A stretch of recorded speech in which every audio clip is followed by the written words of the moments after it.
Sebagian besar siswa itu mengalami kesulitan dalam mengerjakan soal pembagian. Kira-kira kenapa ya?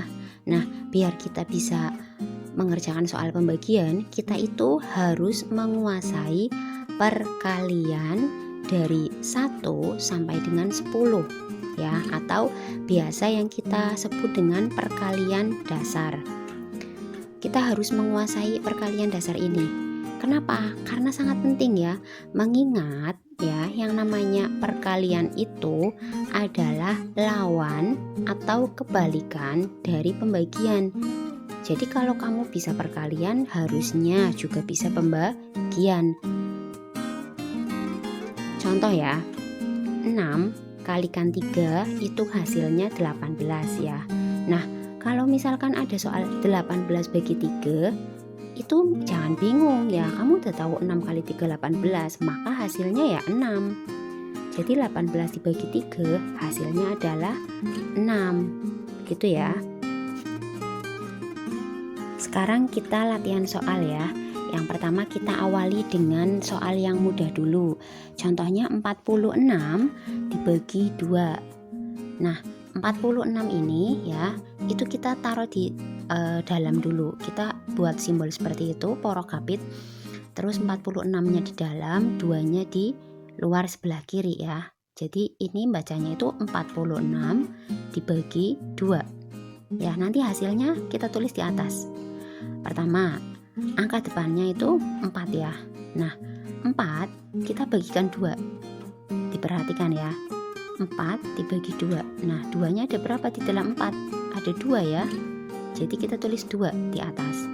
Lalu yang 2 ke bawah. Nah, kalikan ya yang tadi kita tulis. Jangan lepas, langsung dikalikan 2. Maka hasilnya 4. Lalu kita kurangi. Kita kurangkan dari depan.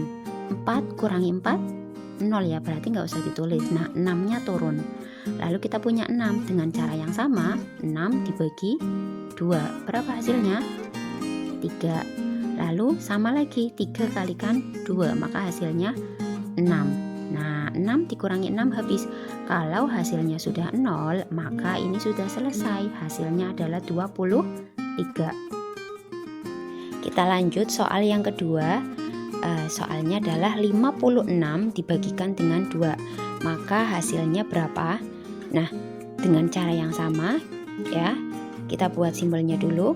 Lalu seperti biasa 56-nya di dalam, 2-nya di luar sebelah kiri. Kita punya 5. 5 dibagi 2. Bisa enggak? Bisa ya. Kalau di porokapit itu bisa 5 dibagi 2. Nah, di dalamnya ada 2 berapa? 2 kan? Nah, kita tulis 2. Lalu dengan cara yang sama, 2 kalikan 2 hasilnya 4. Nah, tadi jari kita kan sisa 1 ya. Nah, ini 5 dikurangi 4, sisa 1. Lalu 6-nya turun. Sekarang kita punya 16. Dengan cara yang sama, kita bagikan 2. 16 dibagi 2 sama dengan 8. Lalu 8 turun lagi, kalikan 2, hasilnya 16. Begitu seterusnya ya. Nah, ini karena hasilnya sudah 0, maka sudah selesai. Hasilnya adalah 28. Oke, kita lanjut untuk soal yang ketiga. Soalnya 216 dibagikan dengan 6. Ini lebih sulit ya, angkanya lebih besar.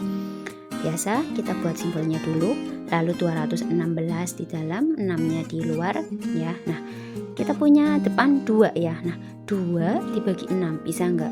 Enggak bisa ya, karena 2 itu lebih sedikit. Maka kita ambil 21 ya. Jadi 21 kita bagikan dengan 6. Kira-kira berapa ya hasilnya? Nah, kita harus menguasai perkalian 6 dulu. Karena ini kita sedang belajar, maka tulis dulu seperti ini ya. 6 kali 1 sama dengan kan 6. Lalu ingat lagi 6 kali 2, 12. 6 kali 3, 18. Nah, tadi mintanya 21 ya. Nah, ini baru 18, jadi masih kurang. Kita tambah 6 kali 4, maka hasilnya 24. Di sini mintanya 21 ya kan, di sini 24, jadi nggak bisa. Kita ambil yang di bawahnya yaitu 18. Jadi 21 dibagi 6 hasilnya adalah 3. Nah, 3 kali 6 nggak usah ngitung lagi, kan tadi sudah ngitung. 6 kali 3 hasilnya 18. kita tulis di bawahnya 21, lalu kita kurangi. 1 kurangi 8 ya bisa kita pinjam ya. 11 kurangi 8 3 ya, 1 kurangi 1 habis, terus 6 nya turun. Sekarang kita punya 36 kita bagikan dengan 6. Oke, kita lanjutkan. Tadi kita sudah punya 24, kita tambah 6 kali 5 maka hasilnya 30. Mintanya 36, kita tambah lagi 6 kalikan 6 sama dengan 36. Oke, nah sudah ketemu ya 36 pas, berarti 36 dibagi 6 hasilnya adalah 6. 6 kali 6 ya 36, kita nggak usah ngitung lagi ya kalau sudah hafal, maka sisanya adalah 0. Nah, itu tadi cara mengerjakan soal pembagian ya. Jangan lupa terus belajar. Buat kamu yang masih kesulitan, jangan menyerah ya. Teruslah berlatih, teruslah mencoba. Triknya itu kamu harus paham kalau perkalian itu kebalikan dari pembagian. Usahakan kamu bisa dulu ya perkalian dasar dari angka 1 sampai dengan angka 10. Begitu juga dengan pembagian. Semangat berlatih, kalau ada soal jangan takut ya, kamu kerjakan dulu. Nanti kalau misalkan kamu sudah bisa mengerjakan, pasti pelan-pelan ya kamu akan menyukai pelajaran matematika. Sekian dulu videonya, semoga bermanfaat ya.